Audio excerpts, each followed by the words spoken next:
A generation before Christ's birth, Virgil wrote a poem about the coming of a divine Savior to lead the world into paradise. Little did he know his poetry would become prophecy. Here's how Virgil's Eclogues became the most underrated prophecy of Christ. Around 42 BC, Virgil set to work on his first major work, Eclogues. Following inspiration from his Greek predecessor, Theocritus, Virgil envisioned a Roman mythical poem reflecting the turbulent period during its writing. Over time, since Christianity's birth, Virgil's fourth part of his Eclogues has drawn particular interest for its prediction of a boy destined to assume a divine rule over the earth and usher in a period of peace and plenty. In everyone's mind, Jesus. However, scholarly opinion on the meaning of the poem varies widely.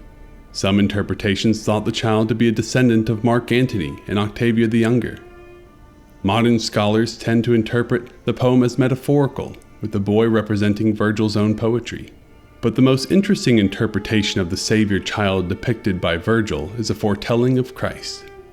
Late Roman and medieval era figures such as Emperor Constantine, St. Augustine, and Dante Alighieri believed Virgil to have written a prophetic poem of the Christ to come. Later poets like the 18th century's Alexander Pope believed the same. Even modern scholars nonetheless admit Virgil's fourth eclogue to contain highly religious language. Virgil seemingly predicts Christ on 3 occasions, through mention of a divine Savior, birth by a virgin, and a return to the garden. The central figure of Virgil's poem is a divine Savior, a boy of godly origin who would grow to rule the world and herald paradise. But this wouldn't just be any hero. Virgil wrote how by this new Savior, guilt itself would vanish from the world. Then shall great months their wondrous course commence. Under thy rule what trace may yet remain, with us of guilt shall vanish from the earth, leaving it free forever from alarm. In a similar way, of course, Jesus would defeat sin and thereby pay the final price for all humanity's collective guilt. But Virgil continues further how this new Savior wasn't merely an earthly power, but a life granted by a divine or perhaps heavenly power. He will accept his life as of the gods, with whom the heroes mingle, seen by them. Lastly, the Savior would wield the power given to him by his Father, just as Christ would contain the power of the Almighty. The whole world will he rule, now set at peace. By his Father's great power to him shall bring. For Virgil to write this during a time of the Roman Empire's domination could even be read as suggesting this new Savior would conquer Rome itself, which Christ did, not by his earthly power, but by the power he instilled in the Church. The extension of Christ's power through the Church would convert the Roman Empire, its soldiers, its emperors, until Rome itself became the Christian seat of power. The next possible Christian Easter egg in Virgil's poem revolves around mention of the Virgin. The Virgin reappears and Saturn reigns. So who is this Virgin? The Christian mind will immediately think of the Virgin Mary, the mother of Jesus. But other possibilities do exist, though it's unclear what these might mean in the context of Virgil's poem. For example, Romulus and Remus, the mythical founders of Rome, were said to be born of a virgin mother as well. Otherwise, the closest Greek myth to the Christian Virgin Mary would be Danae, the virgin mother of Perseus, the Greek hero who killed Medusa. However, Virgil's poem appears to be looking forward to a divine Savior, and thus to a new Virgin Mother, not a past one. Another possibility is that Virgil is simply writing the poem according to the archetypal Greek and Roman hero story, that new heroes come by virgin births. Virgin births signify a divine providence in the hero's coming, in timing, in place, in mission. Next, Virgil ties the reappearance of the Virgin to the coming of a divine Savior. From heaven descends a novel progeny, now to this child in whom the iron race throughout the world shall cease and turn to gold. The novel progeny is clearly the divine Savior, and it's through him that the iron race shall be defeated and turned to gold.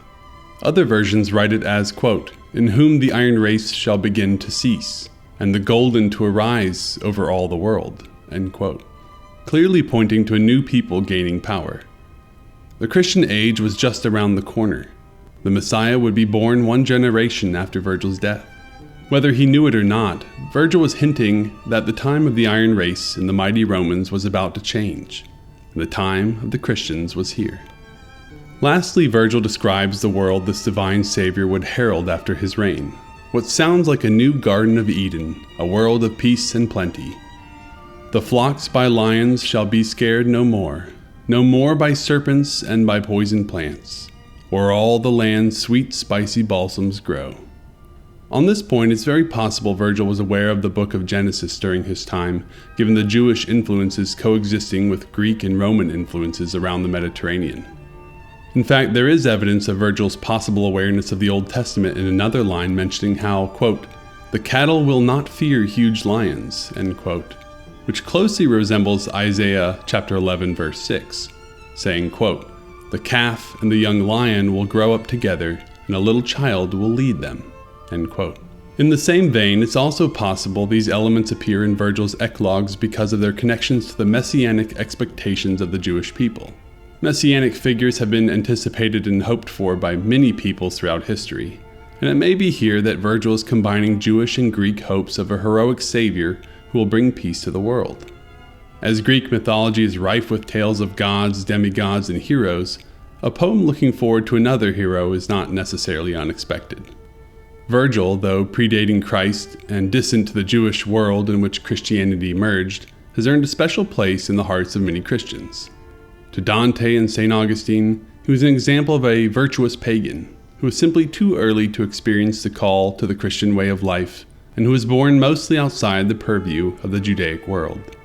It's for this reason Dante gives Virgil such a significant role in his masterpiece, The Divine Comedy, as it is Virgil who guides the protagonist through the rings of hell and purgatory. Perhaps Virgil was born precisely in his time and place to be the preparer of the way to the aristocratic Greek and Roman worlds. By his Eclogues, it may be that he was incepting in the mind of many the seeds for a hope in a new savior, one of a different kind. In this way, Virgil becomes the pagan equivalent to John the Baptist, a foreteller of the good things to come, though to different audiences than any Jew could have reached at the time. Even if unaware, Virgil could have been the first of many bridges between the Jewish and Roman worlds. Just as improv actors can't know the full significance of their words during the show, we can't, as Virgil couldn't, realize the full meaning of our lives in the arc of history until the end either. Hence, in everything we do, we should reflect on what kind of historical arc we might be contributing to, one of greatness or one of decline. Thanks for watching. If you enjoyed this video, give it a like and subscribe for more content like this. More importantly, comment down below with your thoughts on how Virgil may have poetically anticipated the coming of Christ. Also, go check out our X account for daily content. However, the best way to support Thinking West and our mission to reawaken Western culture is to check out our Substack, where you'll find all our long-form content in one convenient place. Until next time.